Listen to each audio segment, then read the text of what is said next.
Assalamualaikum warahmatullahi wabarakatuh. Saya Rana Azhara dengan NIM 2388201049 dari Universitas Darul Ma'arif, Program Studi Pendidikan Bahasa dan Sastra Indonesia semester 4. Dalam video kali ini saya akan membahas konsep dasar media komunikasi untuk memenuhi tugas mata kuliah Media Pembelajaran Bahasa Indonesia yang diampu oleh Bapak UNES MPD tahun ajaran 2024-2025. Pengertian komunikasi secara etimologis, kata komunikasi berasal dari bahasa Latin communicare yang artinya menyampaikan. Adapun yang menyebutkan bahwa istilah komunikasi berasal dari kata komunis yang berarti sama dalam konteks makna. Nah, komunikasi dapat terjadi apabila makna pesan yang disampaikan oleh komunikator dan pesan yang diterima adalah sama. Nah, pada hakikatnya komunikasi adalah proses penyampaian dan penerimaan pesan antara dua pihak atau lebih dengan tujuan untuk mencapai pemahaman yang sama, baik yang bersifat verbal maupun nonverbal. Sedangkan pengertian komunikasi menurut Hofland, James, dan Kelley, komunikasi merupakan suatu proses di mana seseorang menyampaikan stimulus yang bertujuan untuk membentuk suatu perilaku khalayak. Bernard Berelson dan Gary Steiner berpendapat bahwa komunikasi adalah proses penyampaian informasi, gagasan, emosi, keahlian, dan lain-lain melalui simbol-simbol.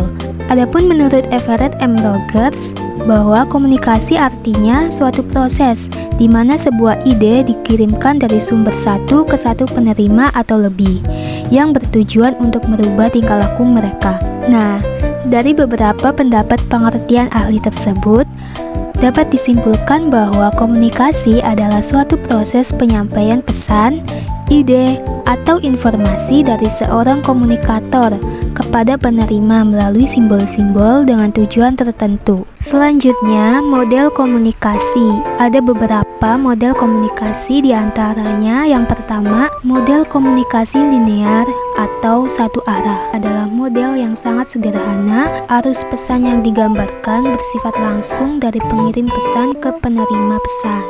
Dalam model komunikasi ini, tidak terdapat konsep umpan balik dan penerima pesan bersifat pasif dalam menerima pesan.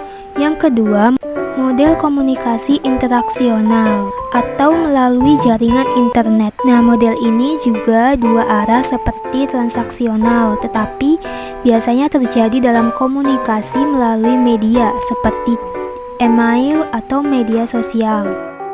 Pengirim dan penerima bisa saling merespons, tetapi tidak selalu dalam waktu yang bersamaan. Dan yang ketiga, model komunikasi transaksional atau komunikasi secara dua arah.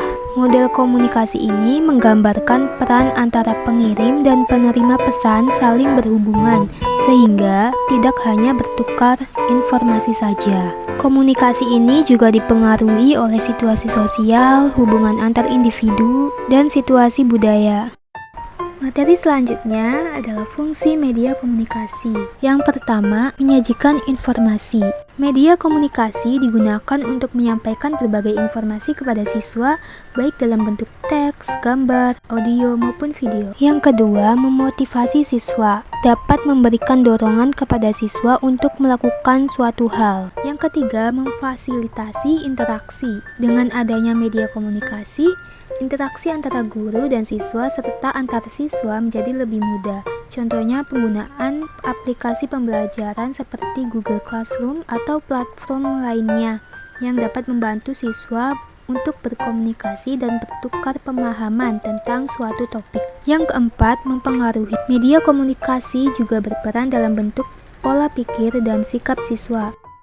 Kemudian, adapun fungsi media komunikasi menurut MC Nair yang mencakup beberapa aspek penting dalam kehidupan masyarakat, antara lain yang pertama, edukasi dan pemberian informasi, berperan dalam menyebarkan fakta, norma, aturan, dan nilai-nilai sosial kepada masyarakat. Yang kedua, corong opini, Media komunikasi menjadi wadah bagi masyarakat untuk menyampaikan pendapat dan opini mereka. Yang ketiga, pengawas kebijakan. Media komunikasi memiliki peran sebagai pengawas terhadap kebijakan dan praktik yang dilakukan oleh pemerintah maupun lembaga lainnya. Dan terakhir, pemantauan. Fungsi untuk mengawasi dan memberikan informasi tentang berbagai kejadian, seperti perubahan iklim, bencana alam, atau informasi penting lainnya. Sekian materi yang saya sampaikan. Terima kasih. Wassalamualaikum warahmatullahi wabarakatuh.